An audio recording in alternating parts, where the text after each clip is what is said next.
Does anyone like to come to the podium and speak? Or this still I'm sorry.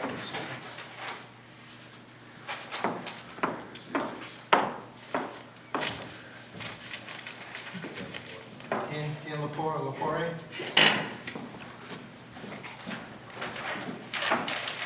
Hello. I came to you guys about a couple of months ago talking about 9 Ironstone Street. The one-way drivers are still going down my street right now. The only reason why I say it's my street, I'm the only resident on the road. I brought to the attention of speed bumps, dead ends, maybe putting barrels at the top of the street to curb the traffic. Department of Works has not been willing to accept any of these ideas. So I just wanted to see if we can get some kind of vote to say yes or no. Speed bumps, in my eyes, would actually cause one-way drivers not to come down the street as well as slow down traffic. 13 communities around our area do have speed humps or bumps in the roads, and they do work. I talked to a neighboring Department of Works head and stated that they work, and the excuse I got back from the town was the plows. Veteran plow drivers should know how to go over a speed hump, in my minds. So I'm not asking for a lot, just for a speed hump or a bump in my road to slow down traffic. I know the correct procedure is to get a petition, but I'm the only person on the road, so it's not affecting anybody. So legally, I don't know what else I can do.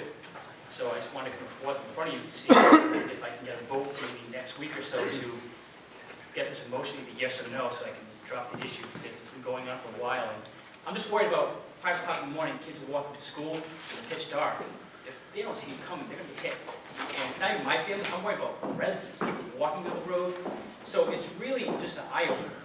And I know the concerns that if we put a speed hump or bump in the road, other people may want it, but this might be the start of something to make it a safer area for kids, too. So I just want to bring it forth to you. Have you talked to the administrator? She's also the public safety director, Hamilton. Have you discussed this with her?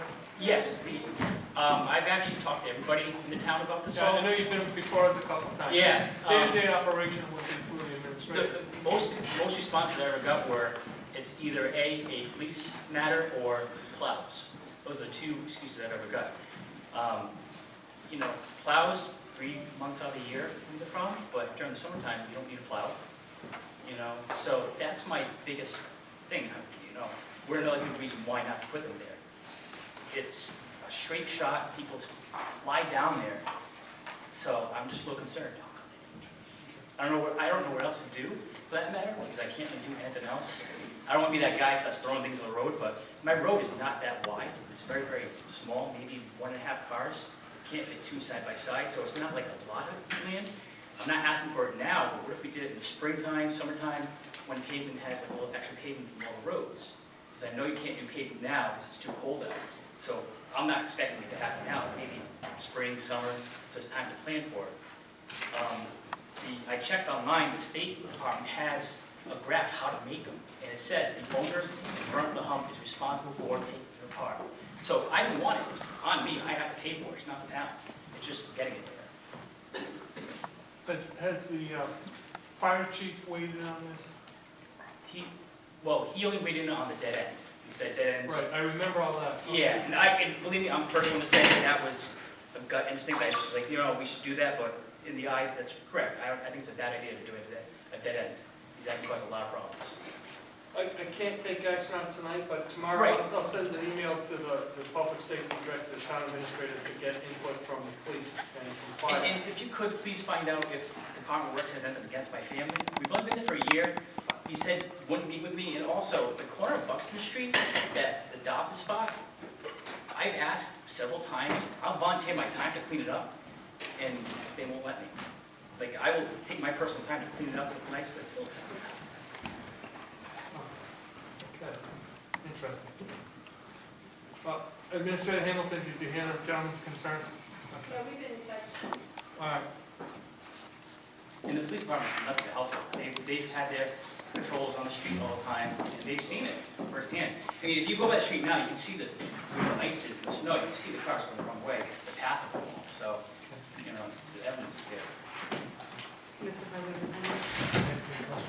I looked at Ironstone, actually I have Mr. LaPorte take pictures pictures facing 146A and coming from 146A.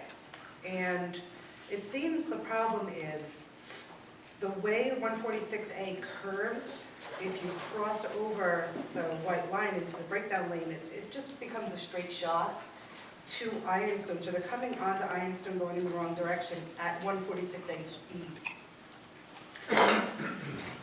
That was the thing we talked about also, is if we curve it, it would actually, people are going to go down the wrong way, one way or another, there's no way of stopping it. But if we curve it, it's going to eliminate people from coming off the street at high speed, especially when there's ice on the road. You come off at high speed, they're going to hit the house or hit a telephone pole, it's going to get ugly. It's more or less a safety matter. You know, barrels, emergency comes through, you can knock it out of the way. Plows, not going to hurt the plows. So that was another option also. Right, so if we curve it out, which would just be filling in that triangle there, not narrowing the road in any way, fill in that triangle, it would make it an actual right turn where you would have to come at least to a very slow crawl in order to put your directional on and make that right turn, rather than just veering off to the right and flying down Ironstone, which is what the testimony is before us. That idea has gone before the chief of police through the public safety director and Chief Gilson, as well as DPW. The only pushback was DPW saying that they really didn't think that making that change would make too much of a difference. But everyone else seemed to be on board with it, because it doesn't hinder mail, trash, plows. It just makes, if you're going to go the wrong way, at least you're going to do it slow. In a barrel, in 2-3 barrels, it's not going to be a bank breaker. It could be, I don't know.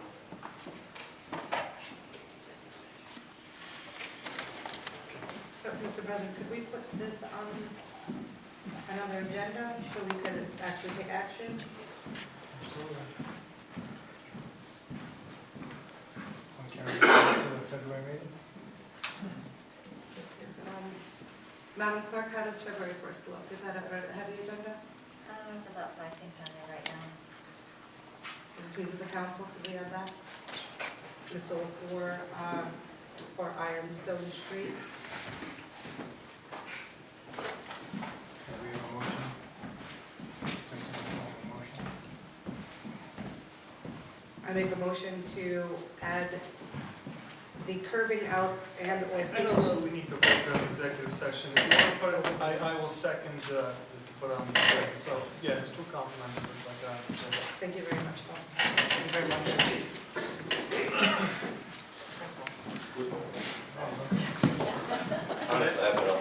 Australia, Good evening.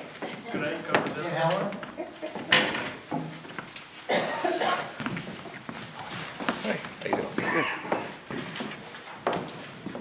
Good evening. I'd like to speak to you about an issue that started in the middle of last week, apparently. Unknown to the school department, unknown to the bus company, and unknown to the police. A member of the school committee, specifically Mr. Clifford, apparently was monitoring some of the bus stops, etc., causing panic and anxiety among some of the residents. I think that the safety of the children of North Smithfield is paramount in every one of your agendas. And I have to think that I would ask you to at least hold a hearing with Mr. Clifford. And if he had violated the protocol, at least not knowing, notifying the police, the school department, and the bus company of his intentions to monitor the bus stops, monitor the routes that were being taken, I think, Mr. President, in all due caution, I think you should ask Mr. Clifford to resign from the school department. Thank you.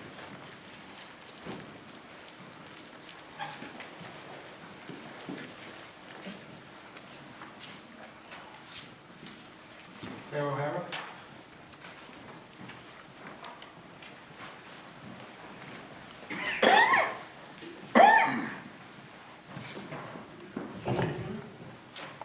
I don't think I need this. I have my recess voice on, and it's a lot easier for me to holding this.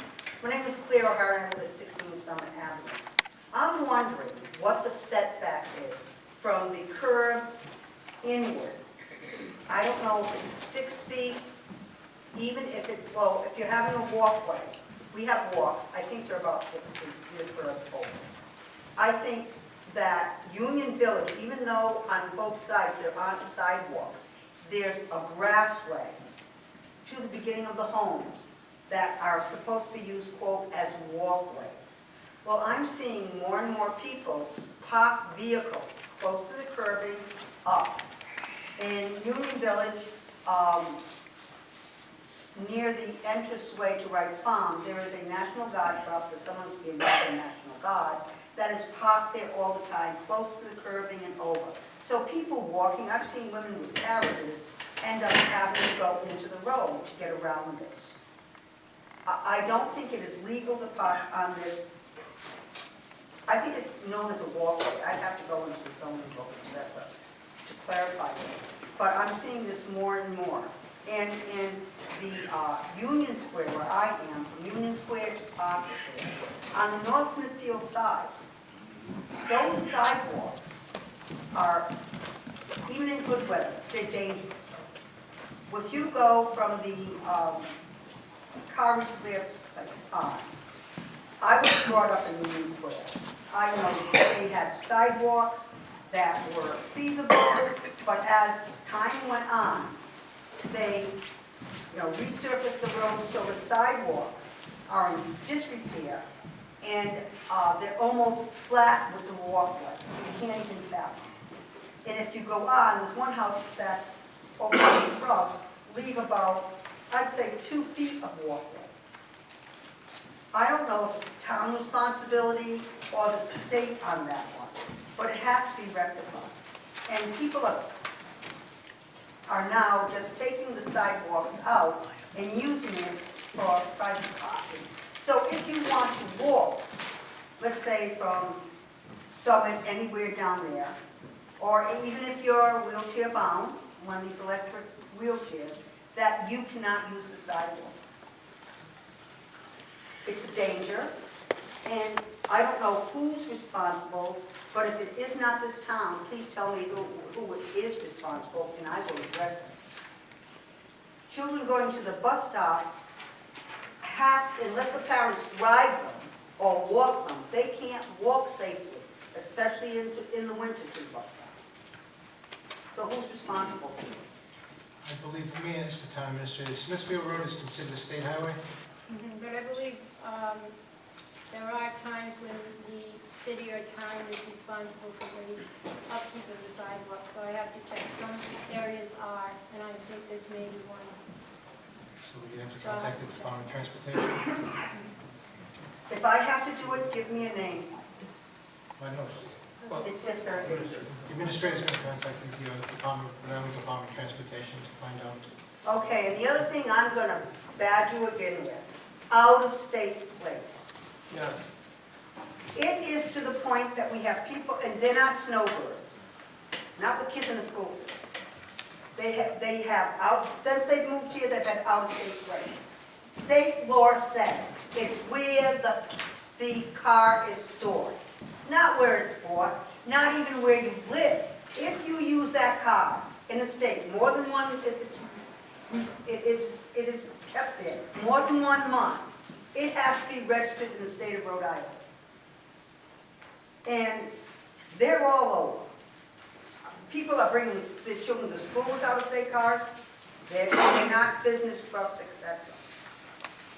And there's even a state law that if you have a business vehicle and it is stored daily in a said town, it's supposed to be registered there. It can't be housed unless it's registered. So, if we're going to have laws on the books, let's utilize them. And it's for the best of everyone, because we have a lot of people who pay high tax. We pay our taxes, and then they'll buy brand new cars, which let me tell you, are 5 steep figures, and they're paying nothing. Now, if we don't care, if I get a new car, I'm going to register somewhere else and join the club. Because why should I pay? And I've been paying for 40 years when other people don't. It's not equitable. So I'll leave this in your hand. If I can help in any way, you know I will do it. Thank you for your time, gentlemen.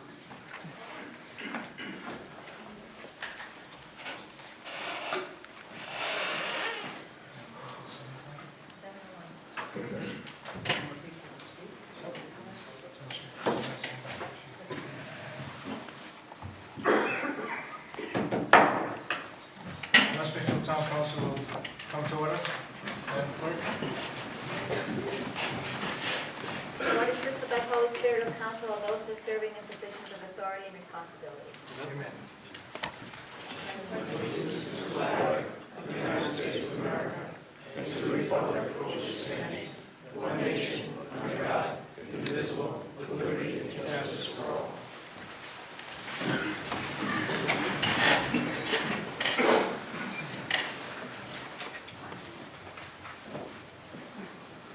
Madam Clerk, roll call vote, please.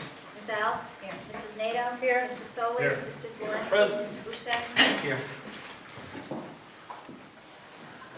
Mr. President, if I may, I would like to move up on the agenda, item F under new business, discussion by council, vote or other action on public accusations made, even though it's not my agenda item, Mr. Solis. Mr. President, I would move that we go into executive session. We have attorneys here that we're paying by the hour. I'd like to address that first. Chair seconds that motion. So the motion that we go into executive session. Go into executive session. Is there any discussion? Hearing none, Madam Clerk, roll call vote. Ms. Alves? Yes. Mrs. Nato? Yes. Mr. Solis? Yes. Mr. Swansky? Yes. Mr. Boucher? Yes. According to Rhode Island General Law 42-46, sub A, sub 2, session of collective bargaining